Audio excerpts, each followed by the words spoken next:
დღეს UFC-ს სამყაროდან ძალიან საინტერესო სიახლეები მაქვს. ვისაუბრებთ ჩარლზ ოლივეირას აზრზე პედი პიმბლეტის შესახებ, იანგარის დიდ მიზნებზე და ტაიტო ივასას დაბრუნებაზე. ასევე გვაქვს ახალი ამბები დიეგო ლოპესზე და თამამი პროგნოზი ალექს პერეირას შესახებ. აუცილებლად დაალაიქე ეს ვიდეო და გამოიწერე არხი, რომ არ გამოტოვო სიახლეები MMA-ის სამყაროდან. ახლა კი გადავიდეთ იმაზე, თუ რა მოხდა დღეს. ჩარლზ ოლივეირა პედი პიმბლეტთან შესაძლო ბრძოლაზე. პედის ბოლო ბრძოლა რომ მოეგო, მაშინ კი ამას ექნებოდა აზრი, განსაკუთრებით მაშინ თუ მას ქამარი ექნებოდა. მაგრამ მან წააგო და რეიტინგში ჩემზე წინაც კი არ არის, ასე რომ ამ ბრძოლას აზრი არ აქვს. მე მომავალზე უნდა ვიფიქრო. სიმართლე გითხრათ, ბოლო ბრძოლაში მან არაფერი აჩვენა. ის უბრალოდ ცდილობდა დარტყმები გაეცვალა დგომში. მეგონა რომ იმას გააკეთებდა, რასაც ჩვეულებრივ აკეთებს ხოლმე. ზეწოლას მოახდენდა და პარტერში გადაიყვანდა. ფიქრობ, მე კი არა ყველა ამას ელოდა.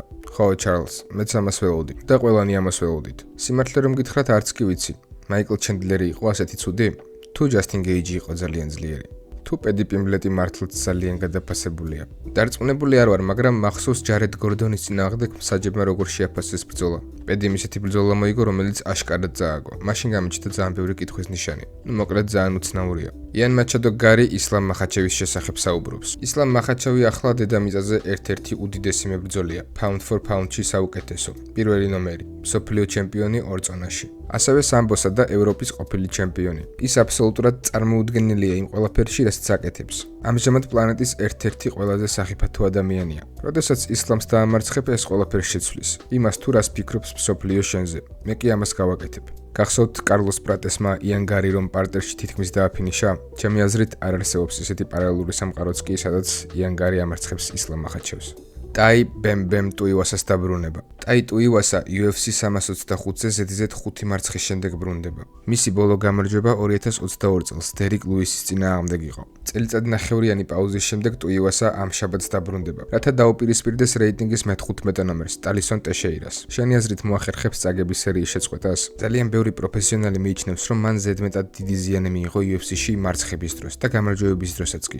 თითქმის არ მახსენდება მებრძოლი, რომელიც ასე განადგურებულა და მერე კვლავ გაცოცხლებულა მსგავსი დაზიანებების შემდეგ. თუმცა მე მაინც ბემს გულშემატკივრობ. დიეგო ლოპესის საჩემპიონო ბრძოლაზე საუბრობს. ლოპესმა კვლავ მიიღო ქვემსუბუქი წონის ტიტულის მოგების შანსი. ის დარწმუნებულია, რომ UFC-ს რაც არ უნდა გადაეწყვიტა ვოლკანოვსკის შემდეგ ოპონენტზე. კრიტიკა მაინც იქნებოდა.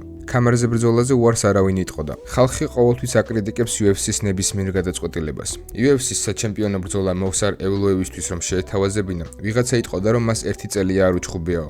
ასევე ლერონ მერფისთვის რომ შეეთავაზებინათ იტყოდნენ, რომ მან მხოლოდ დებიუტანტი დაამარცხა და არ ემსახურებსო. ლოპესი ამბობს, რა თქმა უნდა მოუსარდა ლერონიც იმსახურებენ საჩემპიონო ბრძოლას. მე ეს ადრეც თქვი. ჯინ სილვასთან ბრძოლამდე მე მათთან ჩხუბს ვითხოვდი. არ ვიცი რატომ არ გამოვიდა. მე უბრალოდ ჩემს საქმეს ვაკეთებ. საჭირო იყო დამაჯერებლად გამარჯვება და ეს გავაკეთე კიდეც. თუ ხალხს გაბრაზება უნდა და ვინმეს გაკრიტიკება, UFC-ს მიმართონ და არა მე. გლოვერ ტეშეირა პოატანი ჩიმაევს დაანოკაუტებს. ის ახლახანს გახდა საშუალო წონის ჩემპიონი და ქამარი ჯერ არც კი დაუცვია. პოატანი სულ სხვა დონეზეა. ჩემთვის ძალიან რთულია რომ გამსაჯო, მაგრამ პოატანის ჯები უფრო ძლიერია, ვიდრე ბევრი მებრძოლის პირდაპირი დარტყმა. მისი ჯები მართლაც მტკივნეულია. მისი ძირს დაგდება ძალიან რთულია.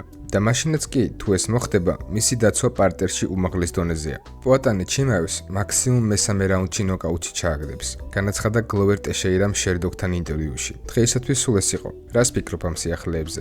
შეძლებს ტაიტო ივასა ამ უქმეებზე გამარჯვების მოპოვებას? და გონია რომ პოატანი მართლაც შეძლებს ჩიმაევის დანოკაუტებას? კომენტარებში შენი აზრი გამიზიარე. და თუ მოგეწონა ეს ვიდეო, დამილაიქე. მადლობა ყურადღებისთვის, შევხვდებით შემდეგ ვიდეოში.